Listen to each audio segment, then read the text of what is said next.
My name is Keisha Washington, 72 years old, and I spent most of those years believing something so deep in my bones I never once thought to question it, that a mother's love was the safest thing you could give another human being. I was not wrong about the love. I was wrong about who deserved it. February, a Tuesday morning. I was lying in a hospital bed at Ohio Health Riverside Methodist on Olentangy River Road in Columbus, Ohio, shaking so hard the metal rails rattled every time I reached for anything. My right hip had just been replaced. The anesthesia was still wearing off, slow, stubborn, like cold fog that doesn't want to lift.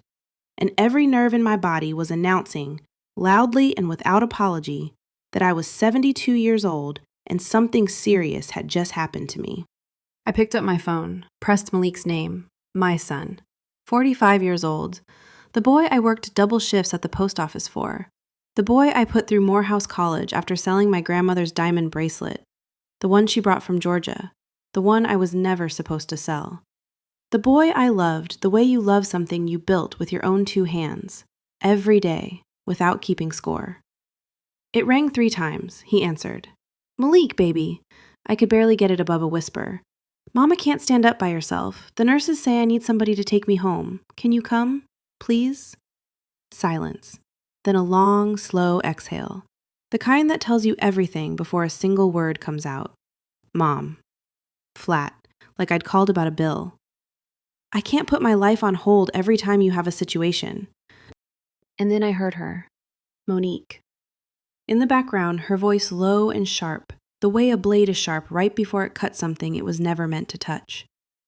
She said, Lord, forgive me for repeating it. Tell her to die already so we can have some room. That hospital money could go toward Jamal's college. The line went dead. I stared at the ceiling, white tiles, little holes pressed into them in a pattern that means nothing. I counted them. 47. I counted 47 holes in that ceiling while my hip throbbed, and something in my chest came apart in a way that no surgery was ever going to fix. There is something particular about being thrown away by someone you built your whole life around. It doesn't feel like anger, not at first. It feels like a floor giving out under you in a house you thought you knew. You keep waiting for something solid, and for a long moment, there is nothing there. Before we go any further, if this story is already sitting somewhere tender in you, hit that like button, subscribe, and leave me a comment. Tell me, have you ever been made to feel like a burden by someone you gave everything to? Tell me where you're watching from and what time it is. I read every single one. Because what I did next, they never saw it coming. And what my late husband Caleb had arranged 11 years before he died, honey, even I didn't know about that. The door to my room opened quiet. A woman in navy scrubs came in carrying an extra blanket. Natural hair pulled back in a loose ponytail, cheeks round and warm, 2 dimples deep enough to hold water. She looked at me the way people look at you when they're actually seeing you. Not the chart, not the bed number. You. Mrs. Washington, I'm Simone. I'll be your nurse this evening. She tucked that blanket around my feet. Careful. Unhurried, like I was worth the time. The shaking in my hands slowed down a little. I didn't know yet that this woman had held my husband's hand the night he left this world, and I had no idea what he had left with her for me. Now, tell me honestly in the comments, if your child said what Malik said, would you ever forgive them? Because what happens next is going to make that question a whole lot harder to answer. I came home in a taxi, not my son's car. Not with Monique fussing over the porch steps. A yellow cab that Simone called from the nurse's station, with a discharge folder under my arm and a prescription folded in my coat pocket, and my heart doing a kind of arithmetic I'd never had to do before, adding up what had been spent, subtracting what remained. The house on Brighton Road looked exactly like I'd left it. Tall Victorian, cream-painted shutters, a porch swing that had been creaking since the Eisenhower administration and had no plans to stop. My neighbor Claudette always said it was the most stubbornly alive piece of furniture in King Lincoln, Bronzeville. She wasn't wrong. But inside, the house felt enormous. The kind of enormous that has nothing to do with square footage. Every step down that front hallway reminded me of something. The scar on the baseboard where Malik crashed his bicycle through the door at 9 years old. The hook by the kitchen where Caleb always hung his cap when he came in from the yard. The smell of his barbecue seasoning still sitting in a mason jar on the counter. That particular blend he refused to write down for 38 years because I could not bring myself to move it. Not yet. Maybe not ever. I had sold my grandmother's bracelet to buy that boy a car. Skipped meals to make sure his tuition cleared. Worn the same winter coat 11 years running because new coats were a luxury and his future was not. And now I was a burden. I said it out loud, right there in my kitchen, just to hear how it sounded. Burden. It sounded wrong. Like a lie somebody else had written out and handed me to carry. There's a quiet psychology to what happens to a person who has given without limit for decades. You lose the ability to draw a line, not because you're weak, but because every single time you considered it, someone needed something, and your reflex to provide was faster than your reflex to protect yourself. That isn't weakness, that's a pattern. And patterns, once you can name them, can be broken. Simone called the next morning, and the morning after that. By the end of the first week, she was stopping by after her shifts at Riverside, still in her scrubs, smelling of hospital soap and strong coffee, to check my incision, bring chocolate pudding from Mitchell's on East 5th, and sit with me at the kitchen table while I talked about Caleb.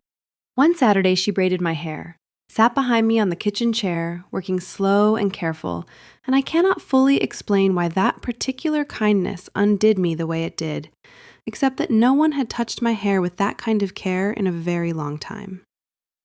We talked about Caleb's love of jazz, his weekend barbecues that pulled half the block onto the sidewalk, the way he used to find me in the kitchen and just pull me in, dance with me right there between the refrigerator and the stove, slow, no particular reason, like we had all the time left in the world.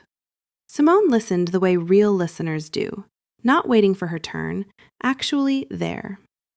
Then one evening, she was at the sink washing out the pudding cups, and I was at the table with my coffee, and she hummed something, soft, barely a breath of it. Autumn leaves. Every hair on my arms stood up. That was Caleb's song, the one he hummed to himself when he was content, when he didn't know anyone was paying attention. Almost nobody in this world knew that melody except him. Simone, I kept my voice very quiet. Where did you learn that? She turned from the sink. Those honey brown eyes held something. Not guilt, not surprise. Something older. The weight of a promise that's been kept a long time. Mr. Washington used to hum it on his harder nights, she said. I was his nurse, his last hospital stay. A pause. I never forgot it. I sat with that. She had known Caleb, had been there the night I couldn't make myself go back upstairs, the night I sat in the family waiting room on the ground floor, crying into a paper cup of cold coffee because I was too frightened to watch him go. She had held his hand. Meanwhile, Malik called on a Wednesday, not about my recovery, not about my pain levels or whether I was sleeping or eating. He called in his careful attorney's voice to ask whether I had gotten around to looking at the power of attorney paperwork yet. Just a formality, Mom. Standard stuff. Makes everything simpler if anything happens. If anything happens. I told him I'd think about it. The following Saturday, Simone was helping me go through boxes in Caleb's study. Slow, careful, one at a time. The way you do when every piece of paper might hold something. When a desk drawer slid out too far and something fell from the back of it. A small USB drive, black, strip of masking tape across it in Caleb's handwriting. Insurance backup, 2023. I turned it over in my palm. Caleb died in 2014. He couldn't have labeled anything in 2023. Simone and I looked at each other. Neither of us said a word. 3 nights later, I worked up the nerve to plug it into my laptop. My son's voice came out of the speakers, clear as a Sunday morning. Malik on the phone with what sounded like a financial advisor, laughing in that loose, certain way he only laughs when he's sure no one's around. She's 72, just had hip surgery. She's not running any marathons. The estate's about $20 million, easy. I just need the power of attorney lockdown before she starts giving it away to some church. I sat in Caleb's leather chair and did not move for a long time. When we love someone the way I loved Malik, we give them a kind of immunity inside our own minds. A private room where their worst behavior gets quietly explained away. He's under pressure. He doesn't mean it. He loves me, even when he can't show it. That immunity is an act of love. But there comes a moment when holding on to it stops protecting the relationship and starts destroying you. That moment, sitting in Caleb's chair with my son's voice still in the air, had arrived. 2 days later, Simone was carrying a pot of soup Malik had dropped off, the first thing he'd brought in 3 weeks, when she stopped at the kitchen counter and read the label. Then read it again. Mrs. Washington, her voice was even, careful. When did your doctor last change your medications? Nothing had changed since surgery, I told her. She set the container down and turned to face me. There are sedatives in this. High dose. The kind that would make an elderly woman seem confused, disoriented. Her eyes told me she wasn't surprised, and that was the most frightening thing. Keep this. Don't eat it. I had already found it in my bank statements. Malik had taken out substantial loans using my name and my assets as collateral. Without asking, without my knowledge, without a word. Every night after that, I lay in that big, empty house, listening to the clock on the mantel tick, afraid of my own son. Jamal's messages had been going unanswered for weeks. I found out later his parents had blocked my number from his phone. But then Jamal came anyway. 16 years old, basketball hoodie, sneakers untied, his face wet with tears he was working too hard to hold back. He'd driven himself across Columbus in the dark while his parents thought he was asleep. He stood in my kitchen doorway and handed me his iPad without saying one single word. On the screen, a floor plan, a private room and a memory care facility on the east side. And at the top of the page, in clean black print, my name. I set the iPad down on the table. I looked at my grandson's face, that sweet, young, terrible face, and I understood, fully, without any more room for doubt, what my son had decided to do. He didn't want me gone from this earth. He wanted me silenced, tucked away somewhere I couldn't change a document, couldn't make a decision, couldn't say a single word that anyone in a courtroom would have to take seriously. I wasn't just a burden to him. I was a threat. That was the night Keisha Washington stopped being afraid. Because what Malik never knew, what none of them knew, was that the drive in that drawer was only the beginning. And the man who put it there had been planning for this moment long before any of us knew we'd need him to. The meeting was Thursday afternoon. Law offices of Robert Atchison on North High Street in Columbus. 3rd floor. Conference room with tall windows. Long walnut table. A water pitcher nobody touched. I arrived first. Simone drove me. We sat side by side in the elevator on the way up and didn't say much. She had her navy cardigan over her scrubs. I wore my gray silk blouse, my mother's silver earrings, and every quiet decision I'd spent the past 2 weeks making. Malik arrived 7 minutes late. Monique 3 minutes after him, heels clicking on the floor in the hallway before she even opened the door. Cream blazer, a bag I recognized from a magazine Jamal left on my coffee table. Her face carried the specific calm of a woman who believes the ending of a meeting has already been written. They sat across from us without a greeting. What I notice now, looking back, the two sides of that table were carrying themselves completely differently.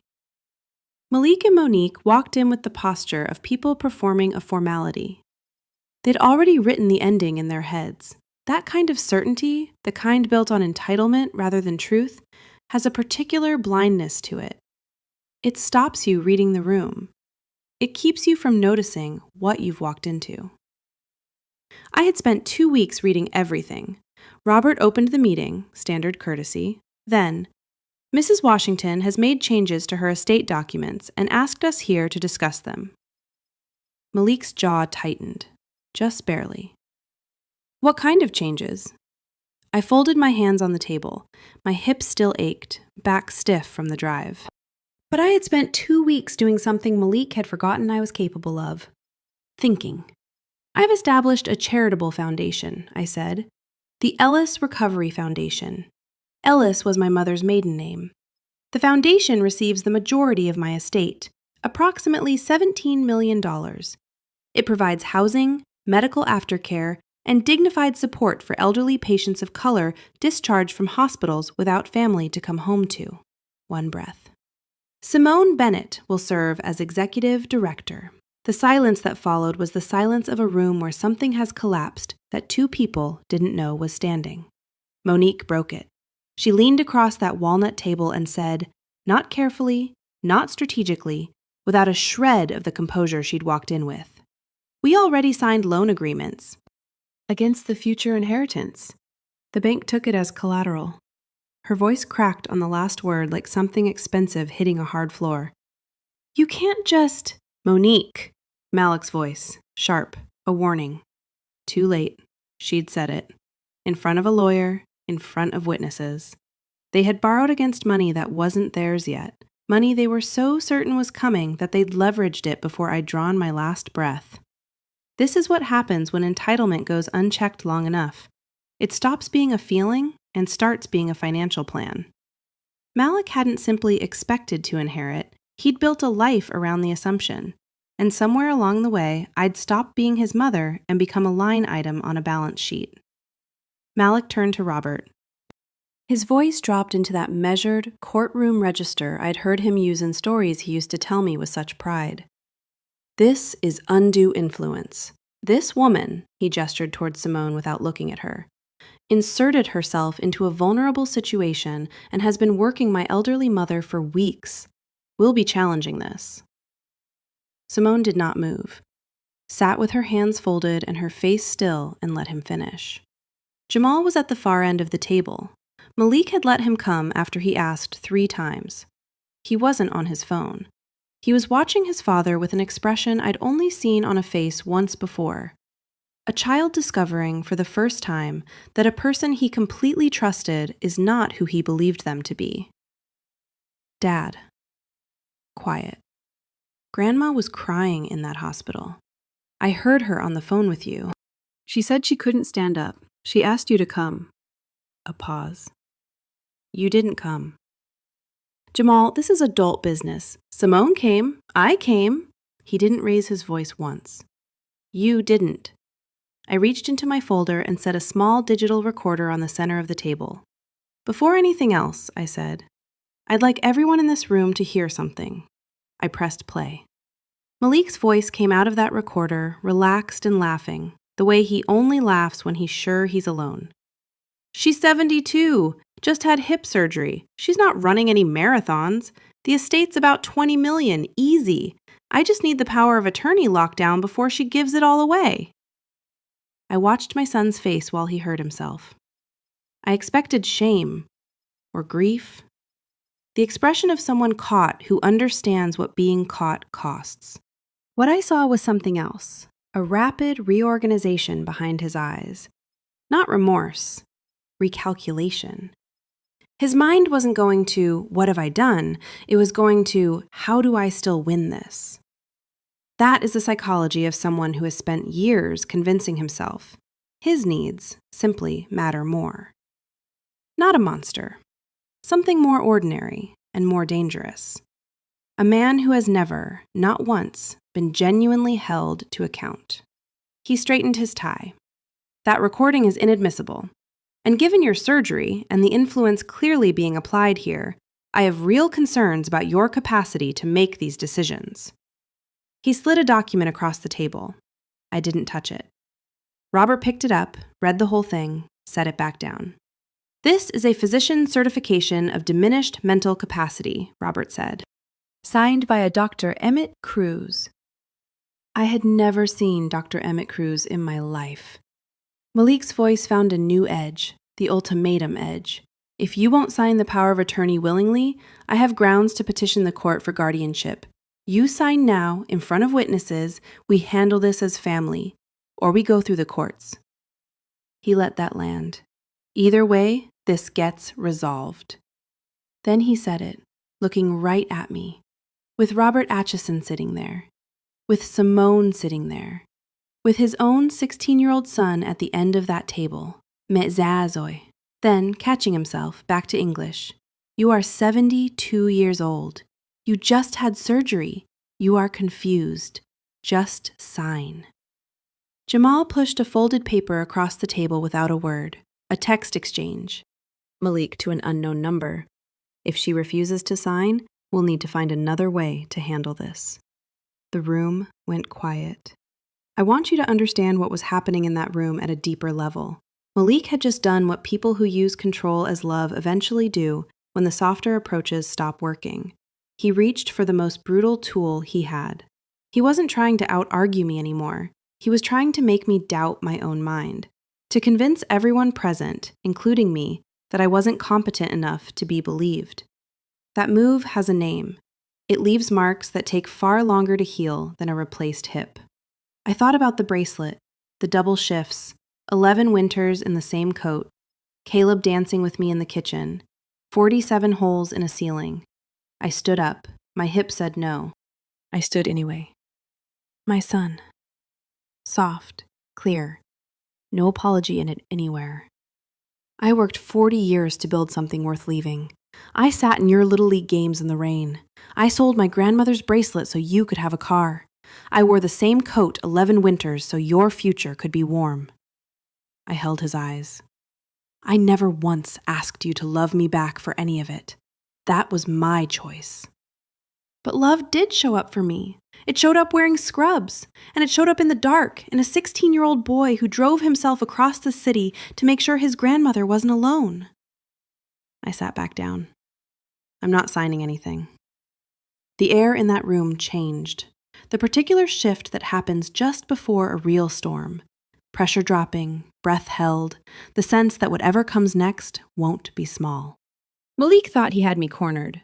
He'd borrowed against my life, produced a fraudulent document, prepared an exit for every door he could see.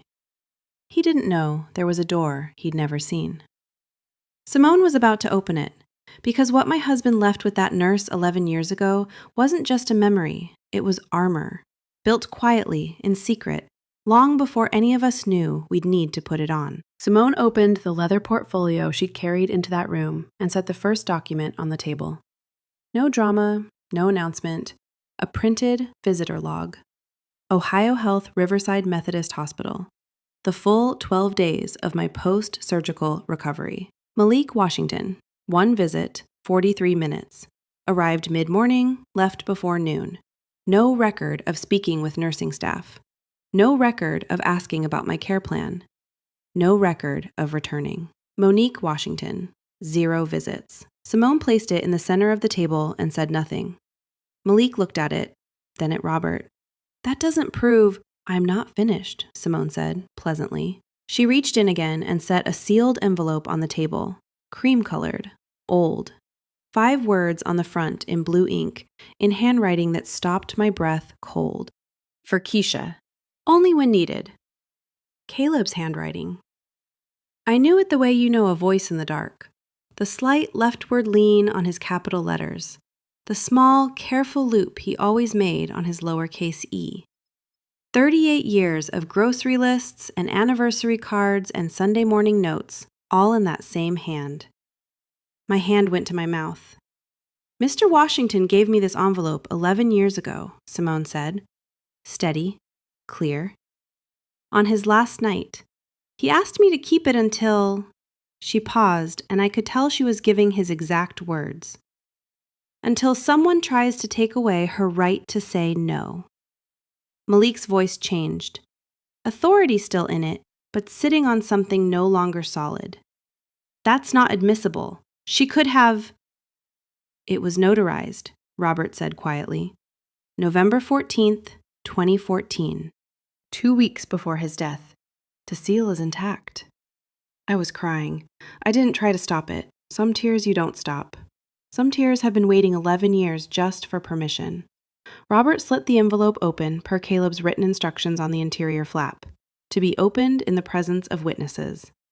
Inside, a note and a USB drive, labeled in handwriting slightly weaker than the envelopes. A man in his last days, writing anyway.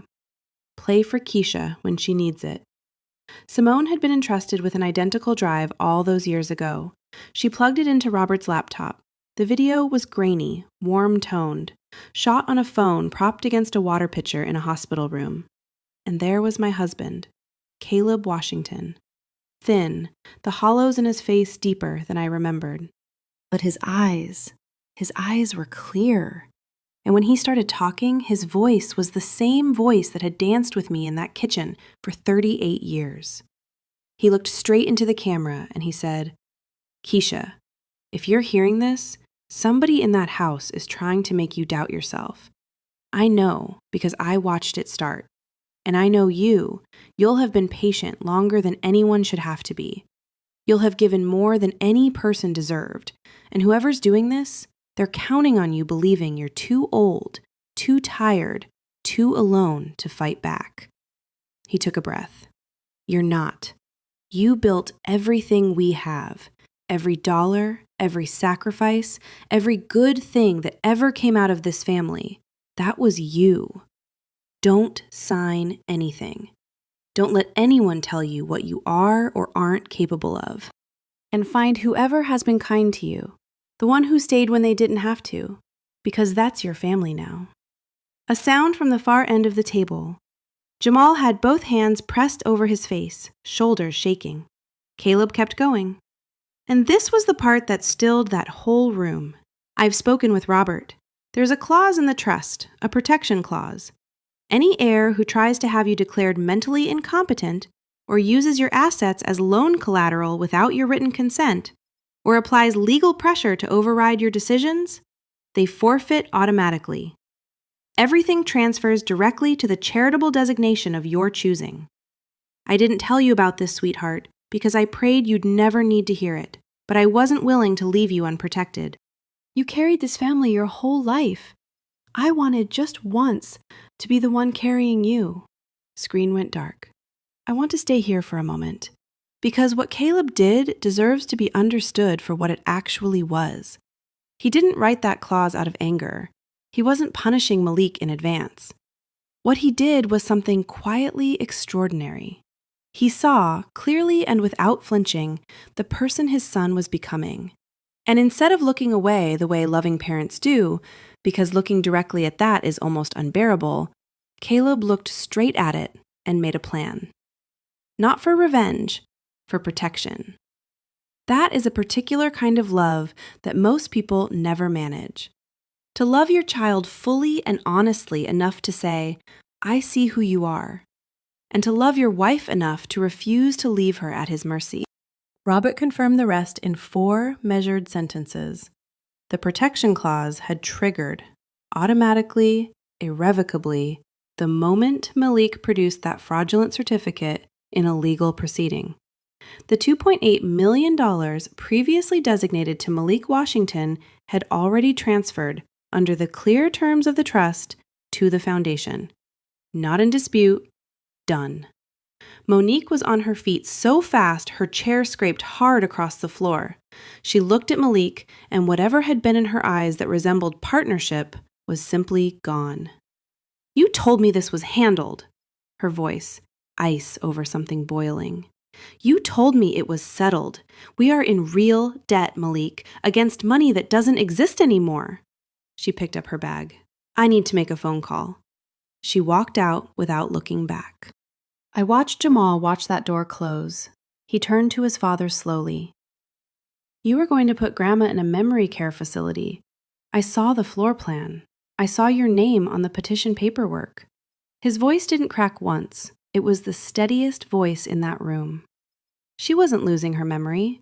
She knew exactly what was happening. You just needed people to believe she wasn't. Malik said nothing. "You were going to bury her alive," Jamal said, while she was still sitting right there. What was happening inside Malik in that moment? I thought about it many times since. There's a particular kind of collapse that happens to a person who has spent years in control when someone they love finally forces them to see themselves clearly. It's not just shame. It's the sudden, violent removal of every story they've been telling themselves to justify what they've done. All at once, the internal narrative falls apart. And what's underneath isn't a monster. It's a frightened person who went too far down a road and can't find the way back. That doesn't excuse what he did, but it explains it, and understanding why someone hurt you isn't the same as forgiving them. It's the beginning of freeing yourself from the weight of not understanding. I hadn't planned to speak again, but I looked at my son, my tall, broad-shouldered boy, and I said the thing that had been sitting in the center of my chest for months. Quiet, patient, waiting for exactly this moment. You didn't want me dead, Malik. I know that. You just wanted me to live in a world where I couldn't say no to you anymore. He looked up at me. His eyes were wet. Grief or shock or the body's involuntary response to watching something enormous fall. I genuinely don't know. I'm his mother, and I still don't know. He came off his chair and onto his knees, crying, saying he was sorry, that he'd panicked, the debt was real, things got away from him. He said my name the way he said it as a small boy, before ambition taught him to say it differently. I listened. I did not move toward him. Because there are moments, and I believe this with every part of me, when the most loving thing you can offer a person is the full, unmitigated weight of what they've done. When softening it, rushing in to comfort it, is its own kind of cruelty. When the kindest thing is to stand still and let the truth do what truth is supposed to do. I had spent 72 years being the one who made things easier for everybody else. Not that day. Not in that room. And what grew out of the wreckage of that afternoon, in the months and seasons that came after, none of us could have predicted. Least of all, me. Spring came to Columbus the way it always does. Slow at first, then all at once, like a decision that's been put off too long and finally just gets made. One week, the forsythia along Bryden Road was bare and gray. Next morning, it came in gold, so bright it stopped you on the sidewalk. I noticed that spring. I noticed all of it, because somewhere between the conference room on North High Street and the quiet drive home with Simone, I'd decided something. I was done surviving. I was ready to live. The Ellis Recovery Foundation was incorporated in April. We signed a lease on a wide brick building on Kinsley Avenue in the King Lincoln Bronzeville neighborhood, a place that used to be a community center, still warm in the walls with the memory of people gathering there for good reasons. Simone spent 4 months turning it into somewhere that could receive people gently. She painted the common room deep terracotta, lined the shelves with books and puzzles and framed photographs of elderly men and women from this very neighborhood. People who had lived full, irreplaceable lives. She put a record player in the corner by the window. The first record she put on, the afternoon we finished setting up, was Autumn Leaves. She looked at me from across that room when the needle dropped. I pressed my lips together and nodded once. The soft opening was a Thursday in May. I sat in that common room and watched people come through the door, some in wheelchairs, some on walkers, some just moving with the careful dignity of people who've carried a great deal and are, cautiously, beginning to set some of it down. I watched a woman in her 80s laugh at something the receptionist said. I watched a man take a cup of coffee with both hands and hold it a long moment before drinking it. The way you hold something you weren't sure you'd receive. That is what $20 million is for. Not a second house, not a portfolio, not a son who'd already spent it in his head. For this. In the months after that Thursday meeting, Malik faced consequences I hadn't orchestrated but couldn't have stopped. The fraudulent physician's certificate signed by Dr. Emmett Cruz went to the Ohio State Medical Board. An investigation opened that spring.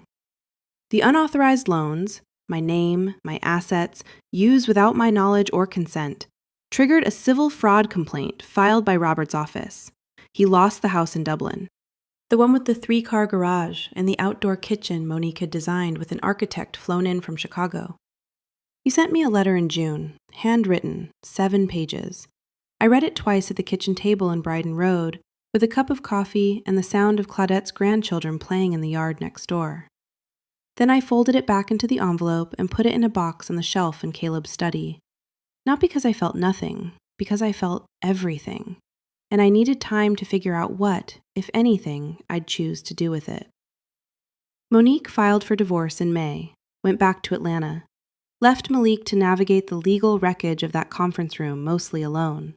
The woman who said, "Tell her to die already," was now the one starting over. I'll leave that right where it sits. What I had every feeling in the world about was Jamal. He came every Saturday, no exceptions. Sometimes with a friend, sometimes alone, sitting in my kitchen while I baked. My apple pie made a full comeback after a long retirement, and my neighbor Betty 2 doors down declared it a neighborhood event every time the smell came through the window. He ate and talked and asked real questions, the kind that tell you a person is actually thinking, not just filling silence. In August, he told me, quietly, without any preamble, that he wanted to study law.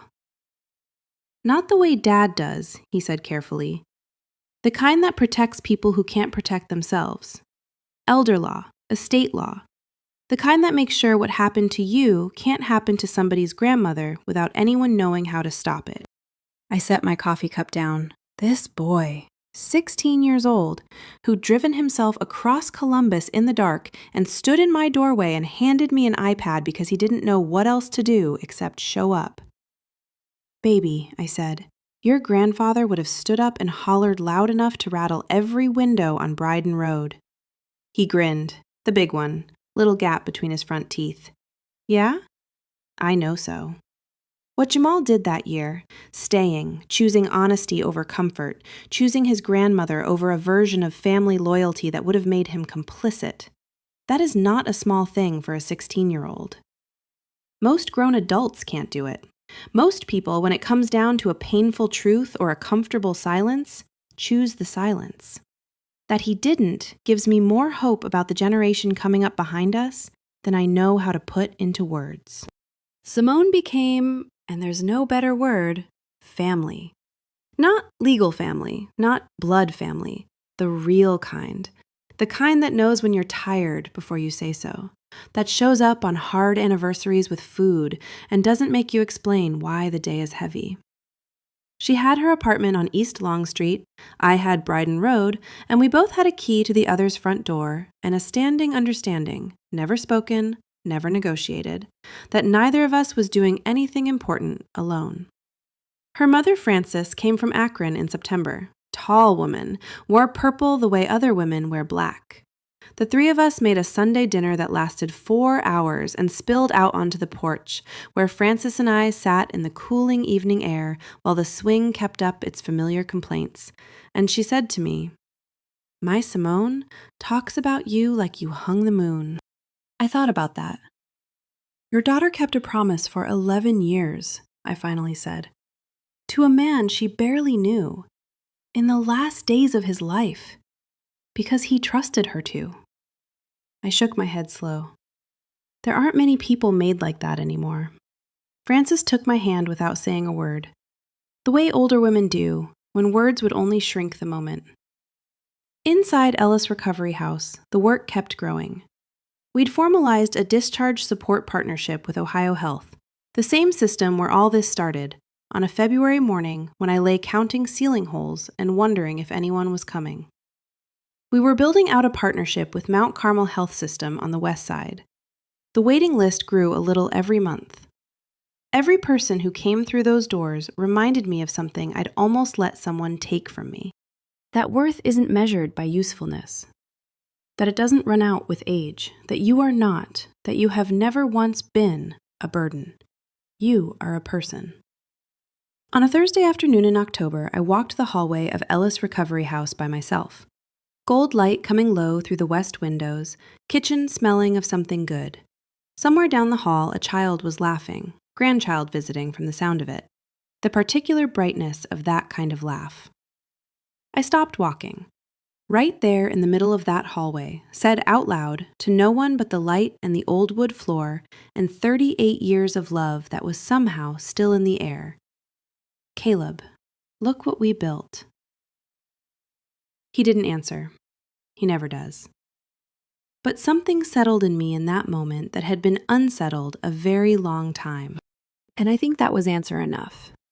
Healing doesn't announce itself. It just shows up one ordinary afternoon in a hallway that smells like soup and old wood and something starting over. Here's what I know now that I didn't know before. Family is not the people who share your blood. Family is the people who show up when the lights go out. When the surgery is over and the room is cold and the phone rings and nobody answers. Family is a woman who tucks a blanket around your feet, not because it's her job, but because she's decided you matter. It's a 16-year-old boy with his sneakers untied, standing in your kitchen doorway at midnight because he couldn't sleep, knowing you were alone in that big house. It's a woman who learned a dying man's favorite song and carried a sealed envelope for 11 years because she made a promise and she kept it. Caleb understood something about love that I'm still learning. He understood that real love plans ahead, that it is patient and protective in ways that don't show themselves until they're needed. He watched our son become someone he didn't recognize, calculating, entitled, impatient with anything that didn't serve him immediately. And instead of looking away the way loving parents do, because looking straight at it is almost unbearable, Caleb looked right at it and made a plan. Not revenge, protection. That takes a particular kind of love that most people never get to.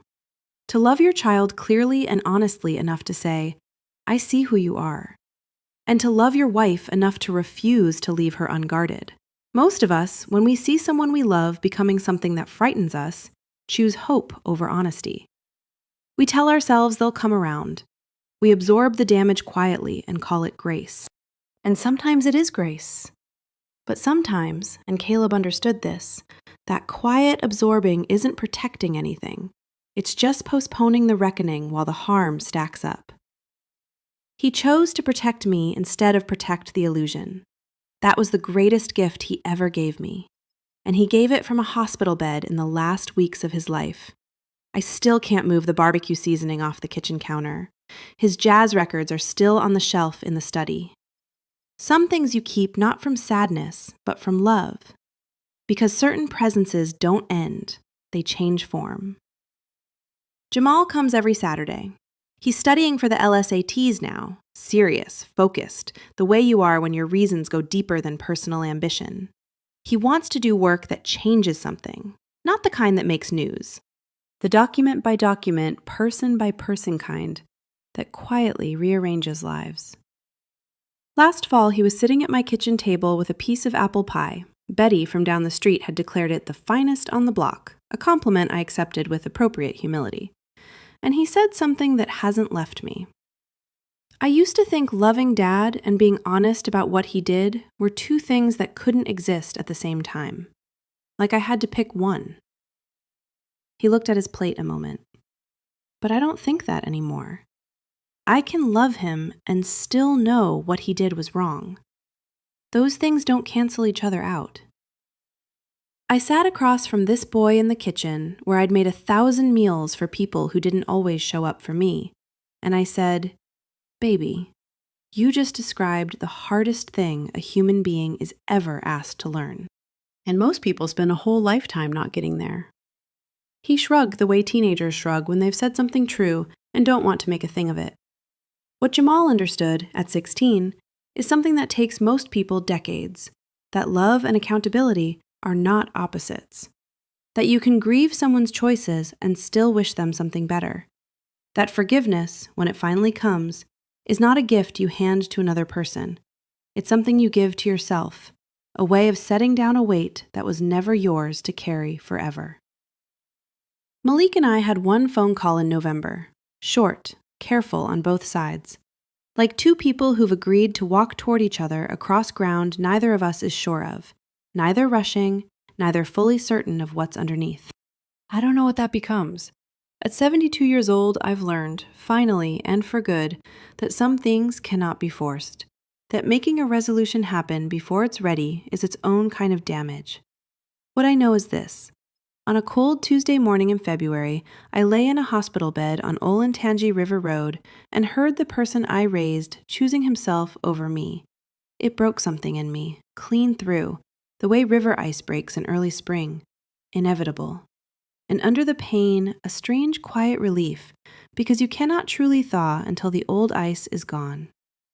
And then a woman walked in with an extra blanket and tucked it around my feet, and she put herself between my loneliness and me, and something new began to grow in the space the broken thing had left behind. One afternoon at the end of November, Simone and I walked the grounds of Ellis Recovery House together. Trees bare, light low and pale, our breath coming out in small clouds. She had her arm through mine, not because I needed it, though she offered anyway, and I took it because that's what you do when someone offers you their arm. Just because we were walking together, and that is how we walk now. I said, very quiet, I found my family. She squeezed my arm once, didn't say anything back, didn't need to. Caleb protected me from the other side of 11 years. A woman who kept a promise to a dying man out of nothing but her own integrity became the center of my new life. A boy of 16 chose honesty over loyalty to a father who hadn't earned it. And I, a woman who had poured herself out for decades into people who received it as their due, had finally, with both hands and a clear heart, turned that love toward people who held it carefully and gave something real back. $20 million. Not a vacation house, not a portfolio, not a son who'd already spent it in his imagination. For elderly men and women lying in hospital beds, counting holes in the ceiling, waiting on a call that isn't coming. For the ones who believe, wrongly, terribly, that they have become a burden just by still being here. For every Keisha Washington in every recovery room in this country who deserves to have someone come through that door. This story teaches us that your worth doesn't run out with age, doesn't shrink when you stop being useful to someone's plans, doesn't expire when the people who were supposed to love you decide that loving you got inconvenient. It teaches us that family isn't blood, it's presence. It's who stays when staying costs them something. Who shows up in the dark without being called? Who hums a song they promised to remember? It teaches us that pain can become purpose if we're brave enough to let it. That the places where we were most broken can become, with time and intention, the exact places we help others heal. And it teaches us that a boundary is not cruelty, it is love. Love for yourself and love for the people who are genuinely worthy of what you have to give. Keisha Washington lost a son who was still breathing, and she found a family that chose her every single day. That is not a small thing. That is everything. If this story found you today, leave a comment. Tell me about someone who showed up for you when it cost them something. Tell me about a kindness you've never forgotten. I read every one. And if you know someone who needs to hear this right now, someone who's been made to feel invisible or past the point of being worth caring for, send it to them. Because some people need to be reminded, you are not a burden. You never were. And it is never too late for your story to turn.